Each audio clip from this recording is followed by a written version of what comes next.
अगर आज हुए चुनाव तो वोट शेयर किसकी तरफ कितना जाएगा गठबंधन के हिसाब से जब आप देखते हैं तो अनुमानित वोट शेयर में 45% पर एनडीए है और इंडिया गठबंधन 39 पर, अन्य 16 पर। तो ये नंबर अपने आप में बताता है कि फिलहाल एक बार फिर अगर आज हो चुनाव तो एनडीए वोट परसेंटेज में काफी आगे निकलता हुआ दिखाई दे रहा है। उत्तर प्रदेश में हालत खराब हो रही है, लेकिन राष्ट्रीय स्तर पर नरेंद्र मोदी लगातार जीतते जा रहे हैं। उनका घोड़ा दौड़ ही रहा है। ट्रेंड बहुत साफ है कि जनवरी की तुलना में अगस्त तक भारतीय जनता पार्टी की साख को नुकसान पहुंचा है और चूंकि भारतीय जनता पार्टी की जो पूरी क्रेडिबिलिटी है वो नरेंद्र मोदी के इर्द गिर्द ही घूमती रहती है, इसका मतलब यह कि नरेंद्र मोदी की अपनी क्रेडिबिलिटी पर भी काफी नुकसान हुआ है। ऐसे में भारतीय जनता पार्टी की सीटें बढ़ जाएं, मुझे इस पर फिलहाल यकीन नहीं है। क्या अमित शाह नरेंद्र मोदी की लॉबी योगी को हराना चाहती है, कमजोर करना चाहती है?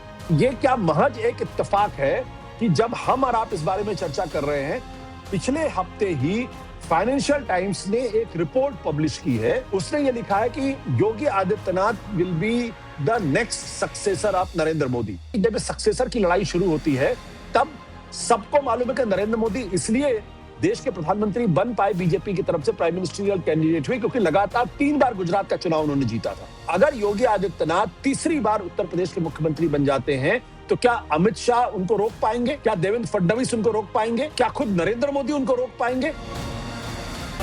मैं आदित्यनाथ योगी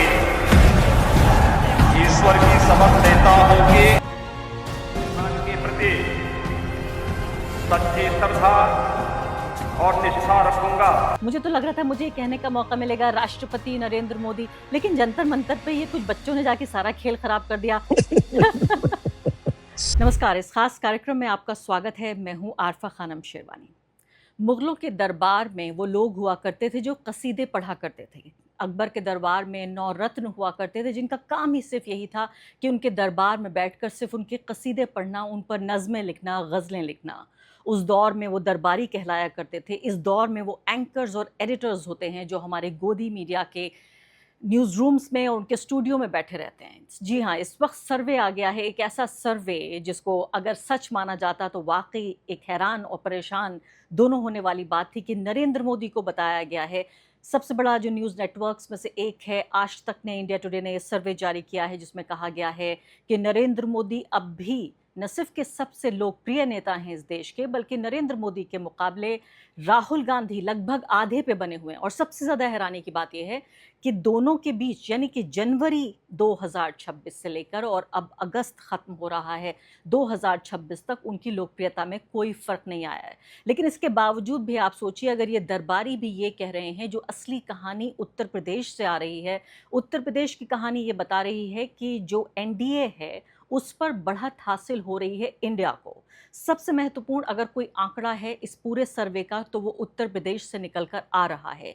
राम मंदिर में जो चंदा हुआ, चंदे का घोटाला हुआ, भ्रष्टाचार हुआ, गबन हुआ, उसके बाद और साथ साथ जंतर मंतर पर जो जेनजी और इसके अलावा अब जब उत्तर प्रदेश के गांव देहात और स्कूल गली मोहल्लों में ये पूरा आंदोलन जेन अल्फा के ज़रिए जो फैल चुका है, इस सब के बावजूद बेईमानी देखिए आप, इसे इंटेलेक्चुअल डिसऑनेस्टी कहा जाता है। हर तरह की बेईमानी है ये भारत के जो ऑडियंस है, जो मतदाता है, जो इन चैनलों को देखता है, उनके साथ बहुत ही निम्न स्तर की बेईमानी है कि उसके बावजूद भी ये बता रहे हैं उत्तर प्रदेश में हालत ख़राब हो रही है, लेकिन राष्ट्रीय स्तर पर नरेंद्र मोदी लगातार जीतते जा रहे हैं। उनका घोड़ा दौड़ ही रहा है। हमारे साथ इस वक्त आशुतोष जी मौजूद हैं। बहुत बहुत स्वागत है आशुतोष जी आपका। पैनी नज़र आपकी रहती है जो राजनीतिक जो तमाम तरह के डेवलपमेंट्स होते हैं। ये तो पहली बात तो बहुत सारे आंकड़े हैं इसमें दिखाया गया है कि भाई अपने तमिलनाडु के जो चीफ मिनिस्टर हैं उनकी एंट्री हो गई है, उन्हें 9-10% लोग पूरे देश में पसंद करने लगे हैं जोसेफ विजय को, और इसके अलावा दीपके जो हैं अभिजीत, उनकी एंट्री हो गई है। राहुल गांधी बेचारे 27% पे ही बने हुए हैं, लेकिन नरेंद्र मोदी अभी 50 से ऊपर हैं। आपकी जो पारखी नजर है उसने क्या देखा इस सर्वे में? देखिए आरपा जी, मैं सिद्धांत के तौर पर मैं किसी भी एग्जिट पोल और ओपिनियन पोल पर क्वेश्चन मार्क नहीं लगाता हूं, क्योंकि मैंने खुद चूंकि कमीशन किया है और काफी समय तक मैंने कमीशन किया, इसलिए मैं इन प्रिंसिपल में इस बात को दोहरा देता हूं। लेकिन जब मैं इस डेटा को बहुत ध्यान से देखता हूं तो मुझे कुछ चीजें बहुत स्पष्ट दिखाई पड़ी। जैसे कि एक एनोमली दिखाई पड़ती कि आप कह रहे हैं कि एनडीए की सीट 326 हो जाएगी, लेकिन बीजेपी की सीटें जो हैं वो घट के 261 हो जाएंगी। तो जब आप जनवरी से अगस्त के बीच का जब आप ट्रेंड देखते हैं तो भारतीय जनता पार्टी को, अकेले भारतीय जनता पार्टी को 287 से सीटें घट के 261 पर आ जाती हैं, यानी 26 सीटों का साफ तौर पर नुकसान होता है। इसका मतलब भारतीय जनता पार्टी अपने बल पर सरकार नहीं बना सकती। अब यहीं पे अगर आप दूसरी चीजों को देखें कि इंडिया गठबंधन को 39.1% वोट मिलता है, कांग्रेस की सीटें बढ़ के 106 हो जाती हैं। उत्तर प्रदेश के अंदर अगर आप देखें तो बीजेपी गठबंधन को 10 सीटों का नुकसान होता है। जनवरी के महीने में उनको 48 सीटें मिलती हैं और अब के चुनाव में उनको 38 सीटें मिलती हैं। जो कांग्रेस गठबंधन था या समाजवादी गठबंधन था, उसको जनवरी के महीने में 31 सीटें मिलती, अब वो बढ़ के 41 सीटें हो जाती हैं। अगर इन सारे डेटा को एक साथ आप कोलेट करें और फिर आप एनालिसिस करें, इसका मतलब ट्रेंड क्या है? ट्रेंड बहुत साफ है कि जनवरी की तुलना में अगस्त तक भारतीय जनता पार्टी की साख को नुकसान पहुंचा है। और चूंकि भारतीय जनता पार्टी की जो पूरी क्रेडिबिलिटी है वो नरेंद्र मोदी के इर्द गिर्द ही घूमती रहती है, इसका मतलब यह कि नरेंद्र मोदी की अपनी क्रेडिबिलिटी पर भी काफी नुकसान हुआ है। जो ये डेटा जिस तरीके से रिफ्लेक्ट करना चाहिए था उस तरीके से रिफ्लेक्ट नहीं करता हुआ दिखाई पड़ता है, कम से कम मुझे साफ बात नजर आती है। क्योंकि ये सर्वे जुलाई 1 और अगस्त 25 के बीच में इन्होंने किया है। अब फिर मैं इस बात को भी दोहराने की कोशिश करता हूं कि क्या 2024 की तुलना में जब भारतीय जनता पार्टी को 240 सीटें मिली थी, क्या स्थितियां पहले से बेहतर हुई हैं? मुझे साफ तौर पर लगता है कि बिल्कुल स्थितियां बेहतर नहीं हुई हैं, बल्कि स्थितियां जो है वो कमतर हुई हैं, खराब हुई हैं। ऐसे में भारतीय जनता पार्टी की सीटें बढ़ जाएं, मुझे इस पर फिलहाल यकीन नहीं है। लेकिन अगर आप जनवरी से लेकर अभी तक का अगर हिसाब देखें तो 3 ऐसी चीजें हुई जिसकी वजह से भारतीय जनता पार्टी को जबरदस्त तरीके से नुकसान हो सकता है। लोग डिसअपॉइंट हो सकते हैं और लोगों के अंदर एक डिसइल्यूजनमेंट दिखाई पड़ता है। ये जो डिसइल्यूजनमेंट है, ये बीजेपी के अपने वोट बेस में मुझे वो डिसइल्यूजनमेंट साफ तौर दिखाई पड़ता है, जिसकी तस्दीक खुद यशवंत देशमुख करते हुए दिखाई पड़ते हैं, जिन्होंने ये जो सर्वे है उसके वो डायरेक्टर और एडिटर है। जैसे यूजीसी की गाइडलाइन, जब मैं कहता हूं कि अपना वोट बैंक, यानी भारतीय जनता पार्टी का वो वोट बैंक जो अपर कास्ट वोट बैंक है, जो उत्तर प्रदेश के अंदर 80 से 85 बल्कि 88% तक वोट, जो ब्राह्मण वोटर है वो 88% तक वोट करता है, क्षत्रिय राजपूत तकरीबन 84 से 85% वोट करता है, बनिया 82% वोट करता है, यानी कमोवेश 85 से 86% वोट होता है, वो इन ब्लॉक वोट जाके बीजेपी को करता है। यूजीसी गाइडलाइन की वजह से उसमें साफ तौर पर नाराजगी है, इसमें कोई दो राय नहीं है और बांकीपुर उसका एक उदाहरण के तौर पर पेश कर सकते हैं। उसके बाद जो राम मंदिर का जो चढ़ावा चोरी है, कि जो आप 500 साल की लड़ाई की बात कर रहे थे और राम मंदिर को आप 2 साल तक आप सुरक्षित नहीं रख पाए, उनको सुरक्षा नहीं दे पाए, उनके दान पात्र में चोरी साफ दिखाई पड़ रही है। इसका नुकसान समाजवादी पार्टी को तो नहीं होगा, इसका नुकसान तो जो बीजेपी है उसको नुकसान होगा, समाज और जो आरएसएस उसको नुकसान होगा। तीसरा जनजी आंदोलन, यानी यूजीसी की गाइडलाइंस, राम मंदिर चढ़ावा चोरी और उसके बाद जनजी, इसके बावजूद भी अगर कोई सर्वे ये कहता है कि एनडीए को 326 सीटें मिलेंगी और भारतीय जनता पार्टी की सीटें 224 की तुलना में बढ़ती हुई दिखाई पड़ रही हैं, तो मुझे लगता है कि इसको थोड़ा सा with a pinch of salt इस डेटा को देखना चाहिए। एक चीज और मैं आपको और डेटा बता दूं, जो डेटा की एनोमली है। जब भ्रष्टाचार के प्रश्न सवाल पूछा गया तो 2000 जनवरी की तुलना में जो 1.4% था, आज वो बढ़ के 9.8% हो गया है। इकोनॉमिक ग्रोथ का डेटा जनवरी 2026 में इसी एमओटीएन में, यानी मूड ऑफ द नेशन में 8.5 था, वो बढ़ के 13.9% हो गया। 43% लोग ये मानते हैं कि नरेंद्र मोदी के रहते भ्रष्टाचार में बढ़ोतरी हुई। यानी डेटा एक अलग कहानी कह रहे हैं और वो रिफ्लेक्ट जो है वो हमारे सीटों में नहीं दिखाई पड़ रहा है। हालांकि ये मान रहे हैं कि लोकप्रियता में कमी आती हुई साफ तौर पर दिखाई पड़ रही है। यानी अकेले बीजेपी की सीटों में 26 सीटों का नुकसान है, जो 287 था आज वो घट के 261 हो गया। मैं ये मानता हूं कि इसमें सीटों पर मत जाइए, सिर्फ जो स्लाइड दिखाई पड़ रहा है वो इंपॉर्टेंट है, और एक बार जब स्लाइड शुरू हो जाता है तो उसको रोकना बहुत मुश्किल काम होता है। बहुत बेहतरीन आपने बात कही है कि ढलान अगर एक बार शुरू हो जाए तो उसको रोकना मुश्किल होता है, क्योंकि ये सब कुछ एक तरह के जज्बात, जो सेंटिमेंट्स हैं, उस पर निर्भर करता है। और आशुतोष जी, मैं तो समझती थी कि ये हमारे जो गोदी एंकर्स और पत्रकार हैं, इनको सिर्फ राजनीतिक विज्ञान नहीं आता, इनको विज्ञान भी नहीं आता, इनको सामाजिक विज्ञान भी नहीं आता, लेकिन इनको तो गणित भी नहीं आता। मतलब एक तरफ आप देखिए क्या बता रहे हैं कि मुद्दों के मामले में मुद्दे आगे पीछे हो रहे हैं क्योंकि उससे कोई पॉलिटिकल सेंसिटिविटी पैदा नहीं होती, लेकिन नरेंद्र मोदी का घोड़ा लगातार लगातार दौड़ रहा है, सबके बावजूद उनकी सेहत पर, उनकी पॉपुलैरिटी पर, किसी चीज़ पर कोई असर नहीं पड़ता। एक कंस्पिरेसी थ्योरी, मैं कंस्पिरेसी थ्योरी इसलिए कह रही हूँ कि जब तक इस बात का एविडेंस ना नज़र आए, वो ये भी है कि उत्तर प्रदेश को खासकर पुअर लाइट में दिखाना कि वहाँ पर ख़राब नतीजे आ सकते हैं, उसके दो इशारे हो रहे हैं। एक तो बात यह है कि जो नरेंद्र मोदी और अमित शाह की लॉबी है, वो योगी आदित्यनाथ को दिखाना चाहती है कि वो ख़राब परफॉर्मर हैं, चुनाव से ठीक पहले उन्हें कमज़ोर करना चाहती है। क्या आप इस बात से सहमत हैं? नंबर 2 कि इनको आती हुई जो आंधी है, या मैं कहूँ जो सैलाब है, जो गांव देहात में उत्तर प्रदेश में जेन अल्फा, मैं अभी एक पत्रकार को सुन रही थी, उन्होंने कहा कि हमें तो ये अंदाज़ा ही नहीं हो पा रहा है कि किस स्तर की ये आंधी है जो उत्तर प्रदेश के स्कूलों में, अस्पतालों में, सड़कों पर आ चुकी है, क्योंकि एडमिनिस्ट्रेशन इतना ब्रूटल है कि ना किसी को कवर करने दे रहा है, पत्रकारिता आज़ाद नहीं है, लेकिन वो खुद अपनी आंखों से देख पा रहे हैं कि एक तरह का इंकलाब, जो बहुत खामोश इंकलाब नहीं है, वो उत्तर प्रदेश में आ रहा है। तो आपसे ये जानना चाहती हूँ कि क्या अमित शाह, नरेंद्र मोदी की लॉबी योगी को हराना चाहती है, कमज़ोर करना चाहती है? उस सवाल का, आपके सवाल का जवाब देने के पहले मैं जो डेटा है, मैं उस डेटा को एक बार एनालाइज कर देता हूं। उत्तर प्रदेश के संदर्भ में एनडीए को आज की तारीख में 38 सीटें मिल रही हैं, यानी 42% वोट। जो उनका वोट शेयर है उसमें 5% का डिक्लाइन दिखाई पड़ा जनवरी की तुलना में। मैं जनवरी की तुलना में बात करूं, जो सेम सर्वे, सेम ऑर्गेनाइजेशन। इंडिया गठबंधन को 41 सीटें मिल रही हैं, जबकि जनवरी के महीने में उनको 31 सीटें मिल रही थी और वोट परसेंटेज 40% है। जो इंडिया गठबंधन का जो वोट शेयर है उसमें 2 परसेंटेज पॉइंट का ड्रॉप दिखाई पड़ रहा। मैं उसको बहुत ज्यादा इसलिए नहीं मानता क्योंकि जो डेटा होता है उसमें प्लस माइनस 2 से 3% होता है, यानी आप 40 माने या 42 माने, लगभग 1 सीट या 38 भी हो सकता है वो उस संदर्भ में। ये जो महत्वपूर्ण सवाल है, क्योंकि उत्तर प्रदेश ही वो राज्य था जहां पे भारतीय जनता पार्टी को पिछली बार 2024 में 80 की 80 सीट जीतने की उम्मीद थी। वहां पे वो 37 पे आके सिमट जाती है और अप्रत्याशित तौर पर समाजवादी पार्टी और कांग्रेस पार्टी 43 सीट लेके आके रुक जाती है। यानी 2024 की तुलना में उत्तर प्रदेश में लोकसभा के चुनाव के दौरान स्थितियों में कोई सुधार नहीं दिखाई पड़ रहा। पहली चीज तो ये अंडरलाइन करने की जरूरत है और ये सर्वे में साफ तौर पर रिफ्लेक्ट करता है। दूसरी बात जो महत्वपूर्ण है वो ये कि आइए अब तुलना करते हैं कि 2000 जनवरी की तुलना में अगस्त में कितना बदला हुआ। मैं आपको पहले बता चुका हूं, यूजीसी यानी उत्तर प्रदेश के अंदर तकरीबन 20% अपर कास्ट है, 20%।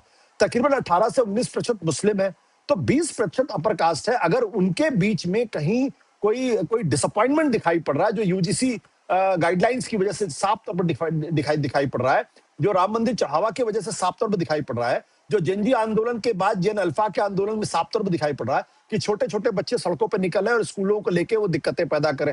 हमीरपुर हो, फतेहपुर हो, कन्नौज हो, तमाम इलाके हैं, सब जगह आप लखनऊ के अंदर आप देखिए कि लखनऊ के अंदर बच्चों ने 2 घंटे तक सड़क जाम कर दिया और वहां के मंत्री महोदय को आकर उनको बच्चों को समझाना पड़ रहा है। और हालत ये हो गई कि अब कोई बच्चा जाके अगर वहां पे कोई चैनल वाला अगर स्कूल के बारे में अगर कोई वीडियो बनाता है तो उसके खिलाफ एफआईआर हो जाती है, उसको गिरफ्तार भी कर लिया जाता। ये स्थिति हो गई, यानी सरकार पैनिक में है। तो वैसे में ये आंकड़ा जो है वो एनडीए गठबंधन का वो 38 पर आकर रुकेगा या 28 पे आकर रुकेगा, आज की कोई गारंटी नहीं। मैंने कहा कि एक बार जब स्लाइड शुरू होता है तो फिर रुकता नहीं, फिर नीचे जाता है। तो इसलिए उत्तर प्रदेश आज की तारीख में बहुत क्रूशियल है। अब जो दूसरा आपका सवाल है कॉन्स्पिरेसी थियरी को लेकर, मैं भी कॉन्स्पिरेसी थियरी को नहीं मानता, लेकिन ये क्या महज एक इत्तेफाक है कि जब हम और आप इस बारे में चर्चा कर रहे हैं, पिछले हफ्ते ही फाइनेंशियल टाइम्स ने एक रिपोर्ट पब्लिश की है, और फाइनेंशियल टाइम लंदन का एक बड़ा अखबार है जो दुनिया में उसकी साख है। उसने ये लिखा है कि Yogi Adityanath will be the next successor of Narendra Modi. ये उस स्टोरी का लब्बो लुबाब है, हालांकि उसमें अंदर जाके अमित शाह के बारे में भी कहा गया he is a potential successor.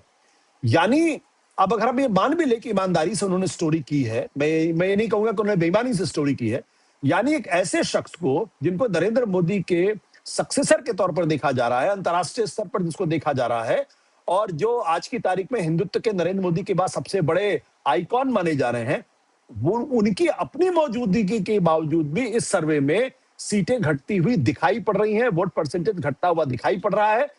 और वहां पे एक के बाद एक, चाहे जेनजी का आंदोलन हो या फिर जेन अल्फा हो या जेन बीटा हो, वो सड़कों पर आकर अपनी डिमांड कर रहे हैं और सरकार को समझ में नहीं आ रहा उसको कैसे हैंडल करें।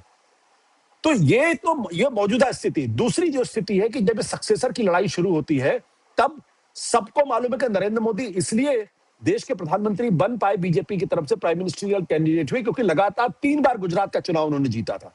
अगर योगी आदित्यनाथ तीसरी बार उत्तर प्रदेश के मुख्यमंत्री बन जाते हैं तो क्या अमित शाह उनको रोक पाएंगे? क्या देवेंद्र फडणवीस उनको रोक पाएंगे? क्या खुद नरेंद्र मोदी उनको रोक पाएंगे? मैं ये कहता हूं, नरेंद्र मोदी भी क्या रोक पाएंगे? क्या संघ परिवार उनको रोक पाएगा? क्योंकि सारी लड़ाई चुनाव में इस बात को लेकर होती कौन उनको चुनाव जिता सकता है। अगर वो तीसरी बार अगर वो बन जाते हैं चीफ मिनिस्टर, इसका मतलब यह है कि वो हिंदुत्व के आइकॉन है, वो लोगों को, वो भारतीय जनता पार्टी को चुनाव जिता सकते हैं और वो उम्र में बाकी के अपने प्रतिद्वंदियों की तुलना में थोड़े कम है और उनके अंदर वो एग्रेशन है जो हिंदुत्व को नेक्स्ट लेवल तक ले जा सकते हैं। तो इसलिए, लेकिन अगर आप ये भी देखिए कि पिछले महीने, बल्कि जुलाई के महीने, मुझे अच्छी तरीके से याद है, कुछ जगहों पे ये खबर छपी कि अमित शाह वो उनकी ताजपोशी डिप्टी प्राइम मिनिस्टर के तौर पर होगी और डिप्टी प्राइम मिनिस्टर के तौर पर होगी। तो वो क्यों वो खबर छपी? वो अकारण, और उस खबर का खंडन भी नहीं हुआ।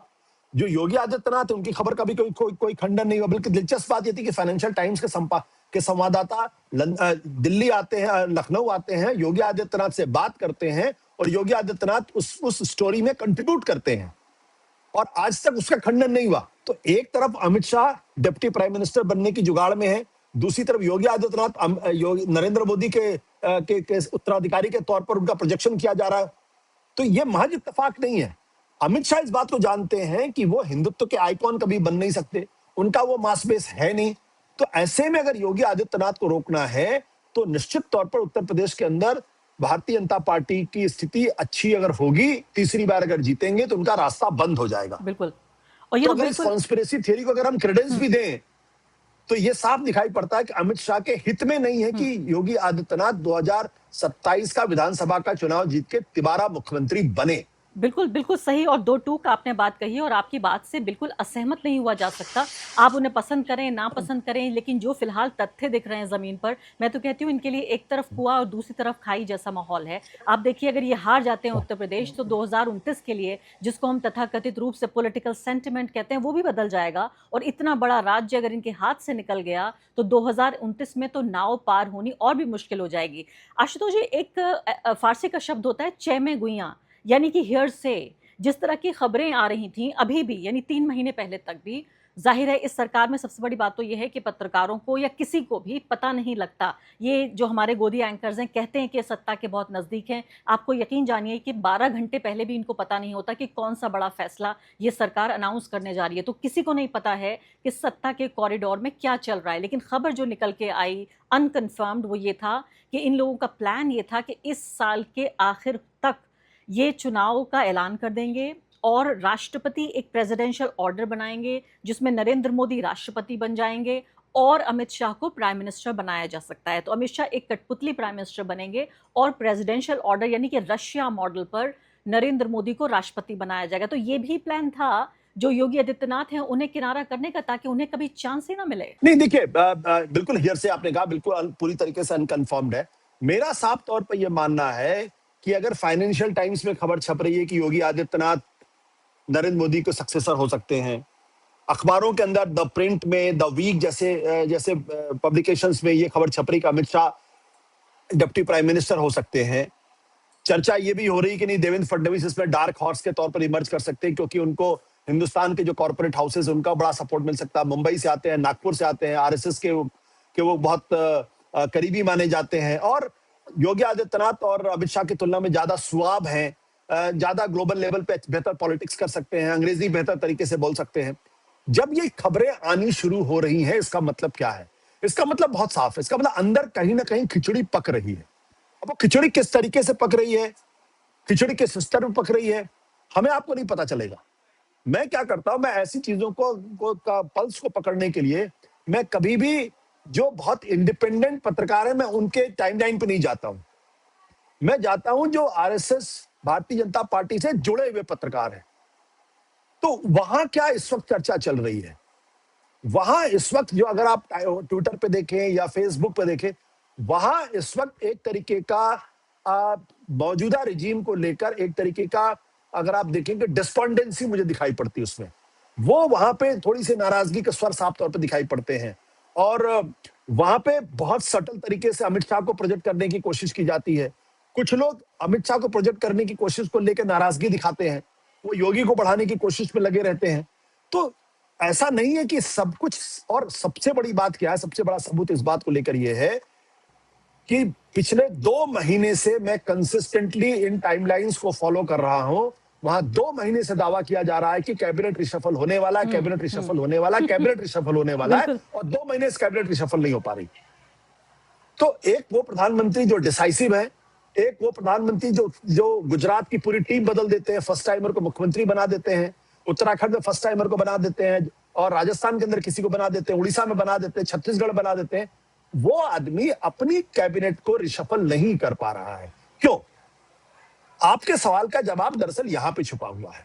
इसका मतलब यह है कि खुद नरेंद्र मोदी जी को यह समझ में नहीं आ रहा कि यहां से आगे का रास्ता क्या हो, कैसे जाएं, क्योंकि उनकी काबिलियत तो ये थी कि वो नैरेटिव कंट्रोल करते थे, वो नैरेटिव बनाते थे, वो नैरेटिव चलता था। आज की तारीख में वो नैरेटिव ना बना पा रहे हैं, ना उसको कंट्रोल कर पा रहे हैं। आपको अगर मनुस्मृति के सबक पर अगर राहुल गांधी पर हमला करना पड़ रहा, वंदे मातरम का 2 स्टैंजा गाना है, 6 स्टैंजा गाना है, उसको अगर आप उसको वाकई में बनाना चाहते हैं, उसका मतलब यह है कि आप वर्तमान सच्चाइयों से काफी दूर जा चुके हैं। आपको अगर गिरिराज सिंह जैसे लोगों को ये संदेश देना पड़ता है कि भाई अब आप जो है इंस्टाग्राम पे जाइए और वहां पे खड़े होके बैठ के या सिर के बल आके आप जाके रील बनाइए, तो फिर समझिए स्थिति कितनी गंभीर है। और ये बाकायदा कैबिनेट में पास हुआ है कि हमको वन डे वन यूनिवर्सिटी, यानी देश के कैबिनेट मिनिस्टर सरकार का काम छोड़ के, गवर्नेंस का काम छोड़ करके, अपने मंत्रालय का काम छोड़ करके वो रोज यूनिवर्सिटीज के अंदर जाएंगे। करीब 1400 के आसपास यूनिवर्सिटीज हैं, वहां जाके वो छात्रों से दिन भर इंटरेक्ट करेंगे। अभी अपने आप में कितनी खतरनाक बात है। जब आप छात्रों से इंटरेक्ट करेंगे तो 1 वे तो होगा नहीं, वो तो 2 वे होगा, और वहां कठिन सवाल पूछे जाएंगे, और वो जब कठिन सवाल पूछे जाएंगे तो वायरल होंगे। तो उससे सरकार को नुकसान होगा या सरकार को फायदा होगा? तो जो मैं कहना चाहता हूं कि देखिए, हम लोगों का जो अनुभव है वो इतना जरूर कहता है कि जब कहीं मरमरिंग शुरू होती है, अफवाहें शुरू होती, जब अटकलें शुरू होती हैं, जब जब छोटे बड़े दावे शुरू होते हैं, इसका मतलब कहीं कुछ ना कुछ स्थिति बहुत फ्लूइड हो चुकी है। और इसलिए मैं कहता हूं कि जो उत्तर प्रदेश की लड़ाई है वो दरअसल इस बात को तय करेगी कि नरेंद्र मोदी की सरकार कितनी ताकतवर है, और साथ ही साथ जो पार्लियामेंट्री बोर्ड का गठन होने वाला है उसमें किसकी मौजूदगी होती है, किसकी मौजूदगी नहीं होती, ये भी तय करेगा। अगर उसमें योगी आदित्यनाथ और देवेंद्र फडणवीस आ जाते हैं, इसका मतलब ये है कि चेकमेट अमित शाह का खेल शुरू हो गया है। यानी वो ताकतें हैं जो अमित शाह को अगला प्रधानमंत्री के तौर पर नहीं देखना चाहती हैं, और अगर उसमें सिर्फ अमित शाह और उनके लोग आते हैं तो भी ये बात स्पष्ट हो जाएगी कि कहीं ना कहीं सक्सेसफुली उन्होंने देवेंद्र फडणवीस या योगी आदित्यनाथ या अगले सक्सेसर का जो दावा है उसको चेकमेट कर दिया गया। तो अभी स्थिति काफी फ्लूइड है, और इसमें क्या होगा कहना मुश्किल है, लेकिन नरेंद्र मोदी की लोकप्रियता में कमी आ रही, इसमें कोई दो राय नहीं है। भारतीय जनता पार्टी के अंदर सक्सेशन की लड़ाई शुरू हो चुकी, इसमें भी कोई दो राय नहीं है। आरएसएस एक नए चेहरे की तरफ देख रहा है, इसमें भी कोई दो राय नहीं है। और अब चेहरा कौन होगा, किस तरीके का होगा, वो 2027 जनवरी तक तय होगा या 28 तक तय होगा, अभी कहना थोड़ा सा मुश्किल, क्योंकि आरएसएस धीमे धीमे खेलती है, वो बहुत जल्दबाजी में कोई बड़ा फैसला नहीं करती। मुश्किल से 6 महीने बचे हैं उत्तर प्रदेश के चुनाव में और सारी तस्वीर साफ हो रही है। मुझे दुख हो रहा है आशुतोष जी, मुझे तो लग रहा था मुझे कहने का मौका मिलेगा राष्ट्रपति नरेंद्र मोदी, लेकिन जंतर मंतर पे ये कुछ बच्चों ने जाके सारा खेल खराब कर दिया। अब पता नहीं हमें कब देखने को, कब मुझे बोलने को मिलेगा राष्ट्रपति नरेंद्र मोदी जी, प्रधानमंत्री नरेंद्र मोदी जी के अलावा, और पूरे, मैं तो सोचती हूँ पूरे जीवन काल के लिए, यानी प्रेसिडेंट फॉर लाइफ, कितना अच्छा लगा सुनने में, प्रेसिडेंट फॉर लाइफ। तो इस तरह का मैं सोच रही थी कि कोई इस तरह का डेजिग्नेशन हम देंगे। देखिए, मैं आपको थोड़ा सा पीछे लेके जाऊंगा कि जब 2002-2003 की बात हुई तो अटल बिहारी वाजपेयी लाल कृष्ण आडवाणी थे। उस वक्त भी इसी तरीके का काम आरएसएस की तरफ से शुरू किया था। तब सुदर्शन जी वहां के आरएसएस के प्रमुख थे।